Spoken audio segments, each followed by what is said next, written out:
education at about 78%. 78% to 80% of our students are included in general ed at least 80% of their day. The state target is 42%. We almost double it. So we're including a lot of students. The fact is, we don't send students out of district at a level that exceeds the state target. We hover around the state target. And we're being compared to K-5 districts and K-8 districts. And as you know, as students move up through the years and move into adolescence, more serious issues can afflict them, and more significant issues can affect them based on the learning issues they have. So the challenge of keeping students in district actually increases. I am very comfortable that we work very diligently, and as long as I'm director, we will, to place students appropriately based on their needs and in a manner that comports to the law.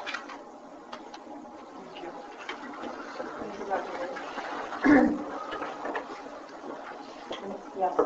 Carol Green, Vandermeer. I attend most of the meetings. Perhaps what you were referring to was when you were on vacation. I don't remember when that was, but I was troubled by Mr. Button's comments being raised with very close handicapped friend growing up, and he basically said he could not understand how you could continue to spend the amount of money on these people. I don't know the exact wording, but I do remember that we'll have the one or two teachers who were in the American space. Thank you, Carol. Yes. I'm Lisa Woodring, Long Valley. I just wanted, I know there's a lot of teachers in the audience today, and I just want to say I definitely support teachers. I know that we'll come to a swift negotiation. Putting that aside, I'd like to thank the board, just in general, for kind of getting us through this tough economic time. We have cuts that are crazy. We've never seen, this kind of economic environment before, at least for any decade. So I'd like to thank you for getting us through that, making tough decisions. We've cut courtesy busing. I know it doesn't make everyone happy, but it had to be done. And I'd also like to thank you for, not getting wrapped up in what I see in a lot of boards. I attend some of the K-8 boards in my own town, and we do have infighting. We have some problems. We have members, sometimes hasn't happened for a while, but members calling ethics charges on each other when there's difference of opinion. And usually that happens when we have a board member who has an agenda. And if you come to the board with your own personal agenda, first of all, I'm not even sure that it's just not a good idea anyway. But what it causes is, that person to be very narrow-minded and to get what he wants to get done, and to hell with the business of the board otherwise. We have such a member on the board. We've had him for 2 years. I feel I sit in these meetings sometimes and I just want to scream because I can't believe what's going on. And I just want to say thank you to the board again for not letting that all tumble us down into the depths. You don't sink to that level, and I sometimes wonder why, but it really is dangerous to have someone on the board who has, the two agendas. I mean, it's no secret. It's in the paper. He ran on those agendas, talking about Mr. Button. It was PE exemption, and it was breaking up the district. He got the PE exemption, a very reasonable PE exemption, not what he wanted, but he got a very reasonable PE exemption that the policy committee put together, finally passed that. So we're done with PE exemption now. We can put that away. Breaking up the district, way too big for this crowd. We're not breaking up the district in this board. It's not going to happen. So what I believe is happening, my personal opinions, I sit in these meetings, is that Mr. Button is creating this havoc that goes on in these meetings. And he's making it look as though, this board is in trouble.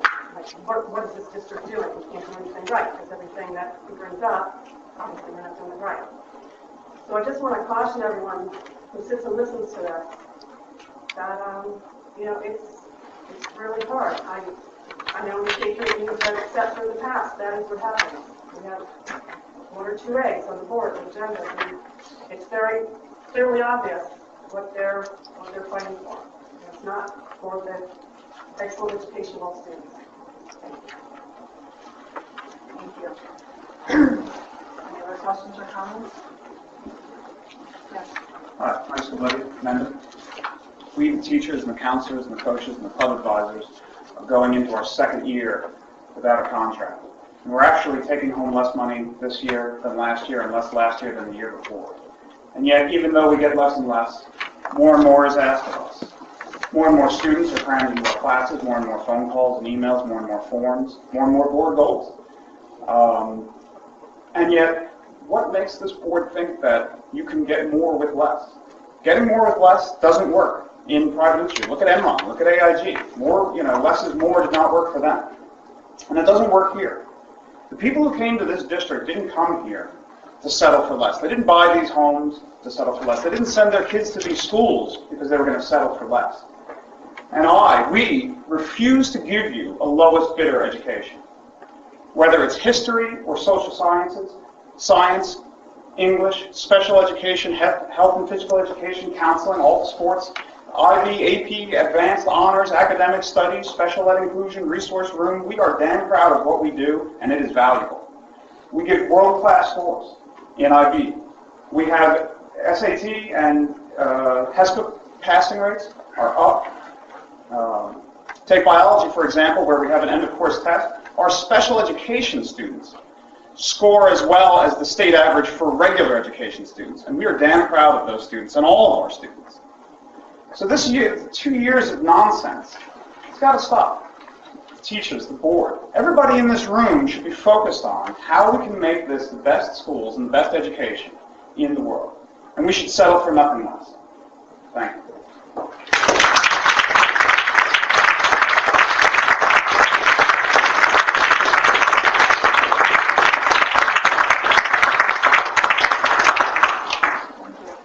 Any other questions or comments from the public? Excuse me. Yes. Shira Brown, I'm a teacher here at Mendham. I'm also a coach, a class advisor, a club advisor.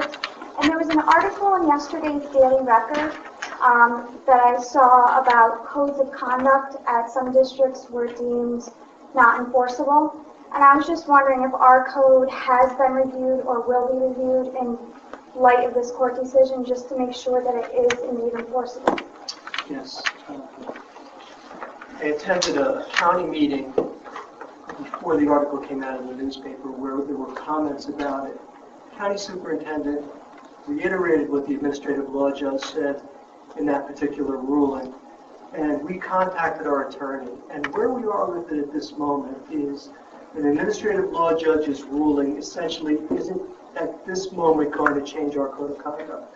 We would like to continue with it, most especially when it's a student in season. And we asked for clarification from the county superintendent, and we asked for clarification from our attorneys. So at the moment, we're continuing with the code as it exists, particularly for students who are in season, and we're hoping that the county superintendent can give us better guidance on it after that. Thank you. Does that answer it? Perfectly. Thank you. Thank you. Any other questions or comments? Any new glasses to make sure you're settled. Okay, if there's no other questions or comments, and I'll close to the public at this time. We'll take a brief recess and go into executive session.